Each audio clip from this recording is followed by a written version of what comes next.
मुगल सल्तनत एक इब्तिदाई जदीद सल्तनत थी जिसने 16वीं और 19वीं सदी के दरमियान जनूबी एशिया के ज्यादातर हिस्से को कंट्रोल किया।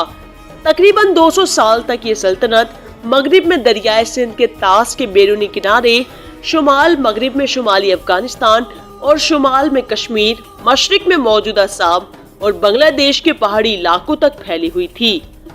जनूबी हिंदुस्तान में सतह मुर्तफा दुकन का पहाड़ी इलाका रिवायती तौर पर कहा जाता है कि मुगल सल्तनत की बुनियाद 1526 में बाबर ने रखी थी, जो आज के अज़बकिस्तान के एक जंगजू सरदार हैं, जिसने हमसाया सफ़वी और उस्मान सल्तनतों से इमदाद ली।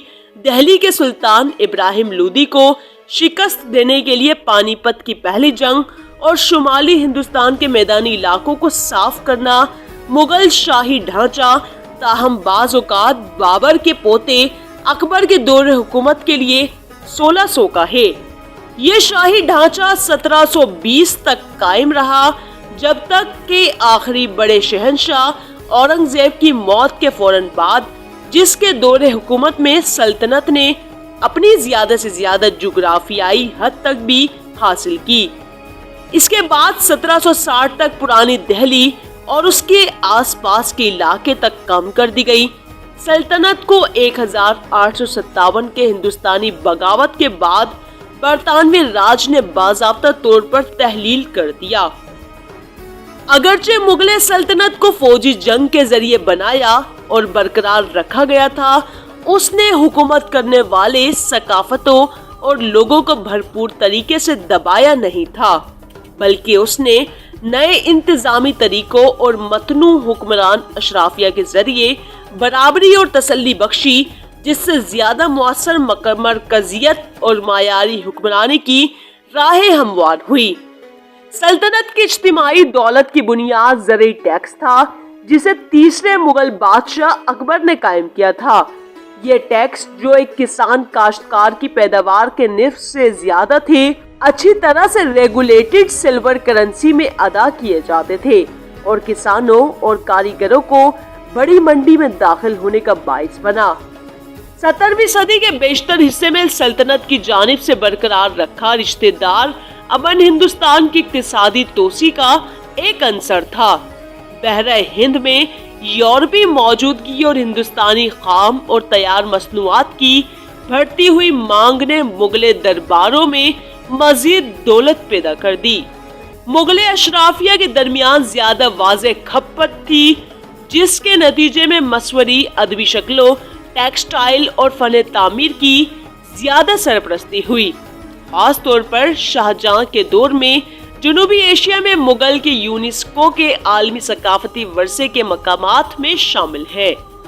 आगरा का किला, फतेहपुर सेक्री, लाल किला, हुमायूं का मकबरा, लाहौर का किला, शालामार बागात और ताजमहल जैसे हिंदुस्तान में मुस्लिम आर्ट का जेवर कहा जाता है, और उनमें से एक दुनिया के वर्से के आलमी सतह पर काबिल तारीफ शाहकार हम असरों ने बाबर की कायम करदा सल्तनत को तैमूरी सल्तनत कहा, जो उसके खानदान के वर्से की अक्कासी करता है, और ये इस्तिलाही खुद मुगलों ने तरजीह दी थी।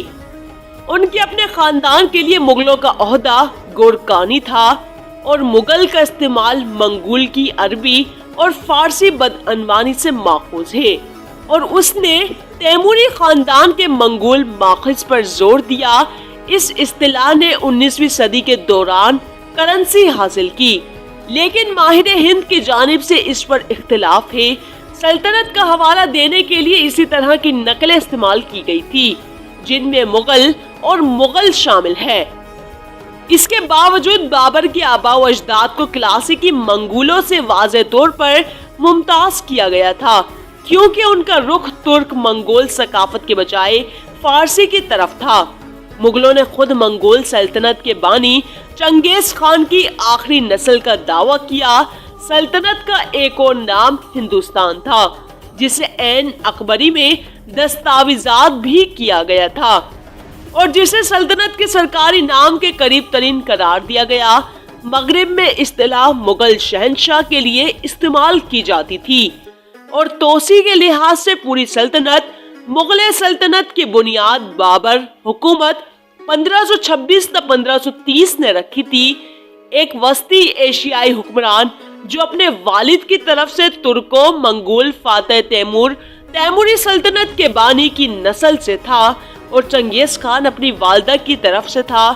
وسطی ایشیا میں اپنے آبائی علاقوں سے بے دخل کر کے بابر نے اپنے عزائم کو پورا کرنے کے لیے ہندوستان کا رخ کیا۔ اس نے خود کو کابل میں قائم کیا اور پھر درہ خیبر کے ذریعے افغانستان سے ہندوستان میں مسلسل جنوب کی طرف دھکیل دیا۔ بابر کی افواج نے پانی پت کی پہلی جنگ میں ابراہیم لودھی کو شکست دی۔ جنگ سے پہلے بابر نے شراب کو ترک کر کے، شراب کے برتنوں کو توڑ کر اور شراب کو کنویں میں بہا کر خدا کی رضا حاصل کی۔